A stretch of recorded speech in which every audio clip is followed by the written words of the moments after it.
सगळ्यांचा बाप म्हणून भाजपचा मुख्यमंत्री बसलाय। कार्यकर्ता मेळाव्यातून नितेश राणेंचा शिंदेंच्या शिवसेनेला इशारा। धाराशिव डीपीडीसीतील कामांच्या स्थगितीवर बोलताना राणेंचा घणाघात।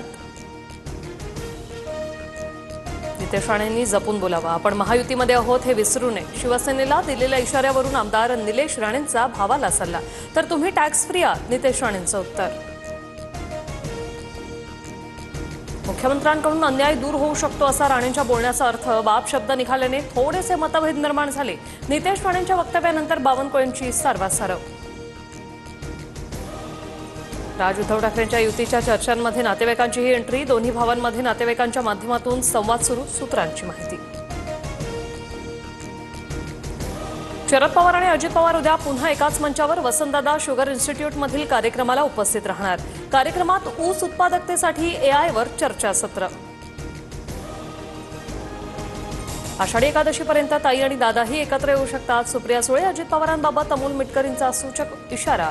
तर पक्षाचा कोणताही निर्णय कार्यकर्त्यांना विश्वासात घेऊनच होईल, सुळेंकडून स्पष्ट। सोलापुरात लक्ष्मण हक्केंच्या विरोधात राष्ट्रवादीचं आंदोलन। अजित पवारांविरोधात वक्तव्य केल्याप्रकरणी कार्यकर्ते आक्रमक।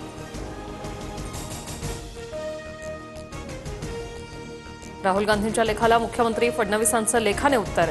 जनता त्यांना नाकारते, ते जनादेशाला नाकारतात। महाराष्ट्र निवडणुकीत फिक्सिंग झाल्याच्या आरोपांवर फडणवीसांचं उत्तर।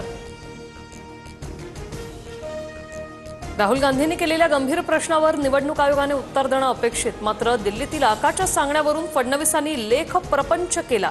शहा फडणवीसांवर निशाणा साधत काँग्रेसच्या हर्षवर्धन सपकाळ यांचं भाजपला प्रत्युत्तर। चंद्रहार पाटील उद्या शिंदेंच्या शिवसेनेत प्रवेश करणार। 5000 कार्यकर्त्यांसह उद्या ठाण्यात शिंदेंच्या उपस्थितीत पक्षप्रवेश। वाल्मी कराडच्या दोषमुक्तीच्या अर्जाला आवादा। पवनचक्की कंपनीचा विरोध। संतोष देशमुख हत्या प्रकरणात वाल्मी कराड दोषमुक्त, त्याला न करण्याची मागणी। शेतकरी कर्जमाफीच्या मुद्द्यावरून बच्चू कडू पुन्हा आक्रमक। अमरावतीतल्या तुकडोजी महाराजांच्या समाधी परिसरात कडूंचं बेमुदत अन्नत्याग आंदोलन। आंदोलनाआधी भव्य बाईक रॅली। पालघरमधील शिवसेना पदाधिकारी अशोक धोडी हत्याकांड प्रकरणात आरोपीला अटक। मुख्य सूत्रधार अविनाश धोडीच्या दादरा नगर हवेलीतून मुसक्या आवळल्या। सांगली, जालना, छत्रपती संभाजीनगरसह राज्यात ठिकठिकाणी वादळी वाऱ्यासह मुसळधार पाऊस। ओढ्यावरील रस्ते जलमय, नागरिकांचा जीव धोक्यात घालून प्रवास। तर काही ठिकाणी घराचे आणि शाळेचे पत्रे उडाल्याच्या घटना।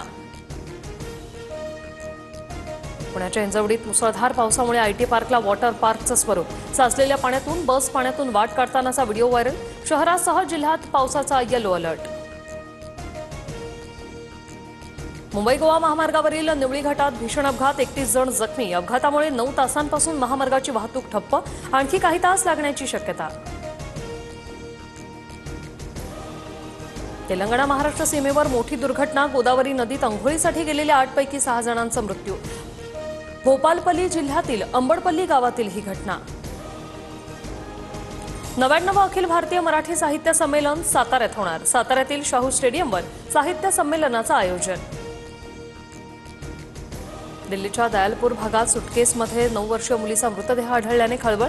मुलीवर अत्याचार करून हत्या केल्याचा संशय। पोलिसांच्या 6 पथकांकडून तपास सुरू।